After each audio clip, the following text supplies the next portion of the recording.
before we head off to St. Louis to go to first form for the Ben Newman Summit, we decided to stop by Dolls Café, which happens to be my daughter Townsend's restaurant. They have an amazing breakfast, lunch, and their bakery, like the pastries. Of course, I'm partial, my daughter's the baker, but it's out of this world. And I just can't wait to share it with you. Like, I'm super excited about what she's done, what they've been able to build so far. The food's amazing, and we'll get plenty of opportunities for you guys to check those things out.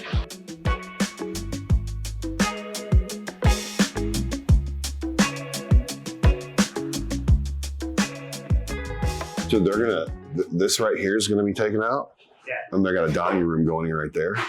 On the other side, that'll sit 30 people. Oh, nice. So they won't just have this anymore. They'll have like 30 people, 30 over there. So, because a lot of times when I come in here, it's standing room only. Like, you can't even, I know it's early, like we're in between lunch and breakfast right now, but I'm sure it'll get busy. The eclairs are fire. What are you doing here? Are you on spring break or something? Yeah, hi. Good to see you. So I got a loaded potato bowl. I haven't had this yet. I'm usually a biscuits and gravy guy. Their chorizo biscuits and gravy's out of this world, but I want to try something different. So it's potatoes, eggs, cheese, sour cream, and some salsa. And I think, what did you get? You got a chorizo burrito. So we'll get some footage of those and let everybody know how it went. Bam, look at that.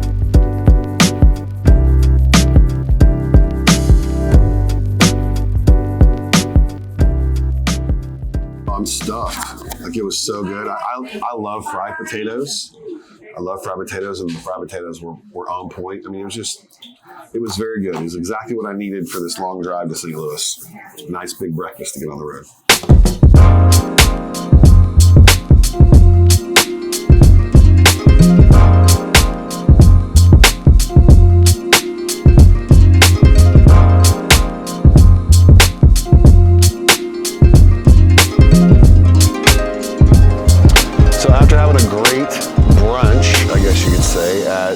Dolls. We've been on the road for a little while. We just stopped in Terre Haute, Indiana.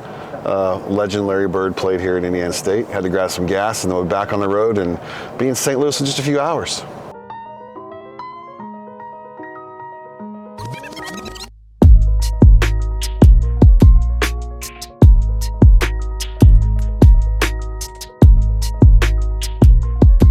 All right, so you guys that follow us know that we hit barbecue restaurants most of the time when we travel. We're back at Sugar Fire just like we were last year, and it was just as good. I mean, I had something a little different this year, but the food was incredible. And now it's time to relax a little bit, because tomorrow at 6:30 we'll have to be at first form in the morning to do the unrequired workout.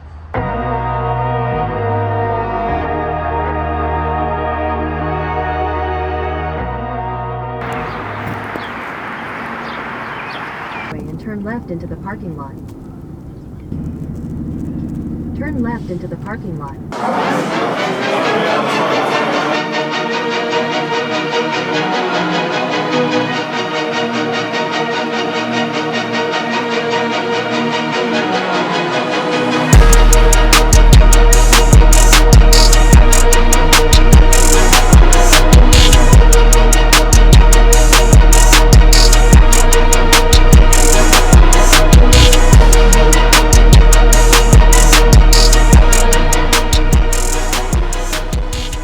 I'd like to enjoy Will Compton, busting with the boys. And I'm going to ask the first woman I've ever asked for her shoe size today, if I can get to her. And that's Coach White from the Indiana Fever. I think that'd be a good connection since we live there.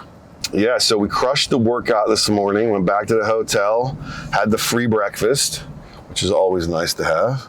And then now we are headed back to first form for a day full of just knowledge acquisition, man. Like, just good stuff. There's some key players there we're gonna get the chance to meet and talk to, and be in a room with lots of like-minded people. You know, sometimes when I'm getting ready to go to these events, I will not want to go at the end, right? Like a couple days ago, I didn't want to come. I'm like, there's no need for me to go. Like, mainly because I want to stay home with my family, because that's the most fun thing on the planet, is hanging out with them.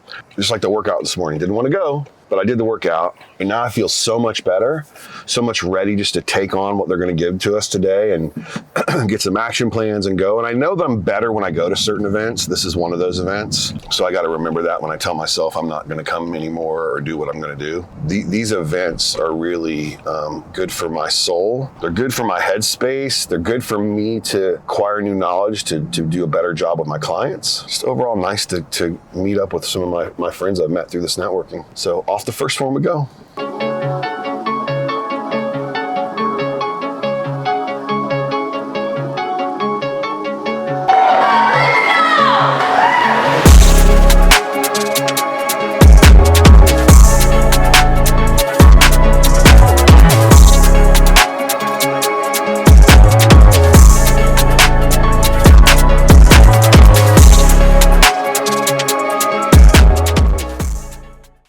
So our first form headquarters, we're getting ready to go in there and listen to some amazing speakers.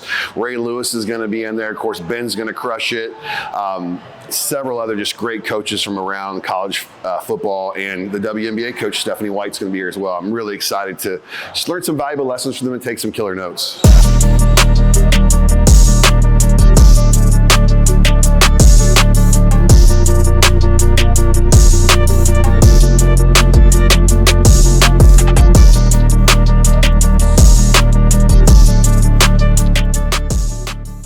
Man, just finished the day here at First Form for the Ben Newman Summit in St. Louis. An amazing event.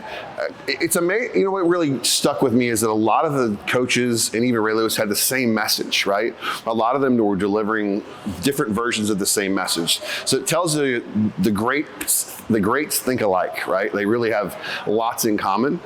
For me, I have pages of notes for takeaways, but what really resonated with me is finding the edge of my details and staying consistent with where it is that I want to go. And now we're about to hop in the Sequoia and head all the way back to Indianapolis for a nice 5-hour ride. So I like going to those events like the Summit. You know, we only go to a couple of years, Summit and forward. But it really, what I enjoy the most about it is taking all the notes and figuring out ways I can help my clients. So as I'm taking notes today, I'm highlighting things and I'm putting clients' names next to them on where this could fit in with their business or the trouble they're having hiring people or whatever that is. And I believe that's the difference when you deal with a coach like me. I'm constantly trying to get better, right? And upgrade my ability to coach and lead my clients in the right direction. Instead of just saying, do the same thing over and over again and we're gonna get those results. You know, markets shift, people's mindset shift, what they're willing to put in shifts. And I think as a coach, you gotta be adaptive. You gotta be able to put in the extra work, the extra time, and learn and be coachable yourself so you can pass that on to your clients. And the truth is, I think that's why we have such success. We have so many clients that are really crushing it. You know, I don't post all our numbers everywhere and all whatever people are doing. I think that's irrelevant.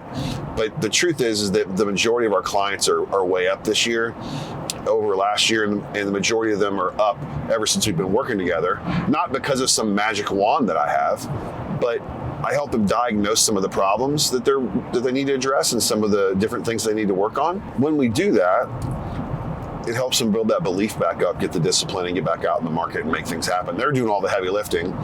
I just become a sounding board, and then I bring things to them and say, hey, I've had similar problems, or I've got another client that's something like that. But today we took pages of notes from very successful high-end coaches in the college football space, the WNBA, and then some athletes. And we'll be able to integrate a lot of those things, a lot of takeaways when we get back in town for next week. And I'm looking excited to bring back the value to my clients.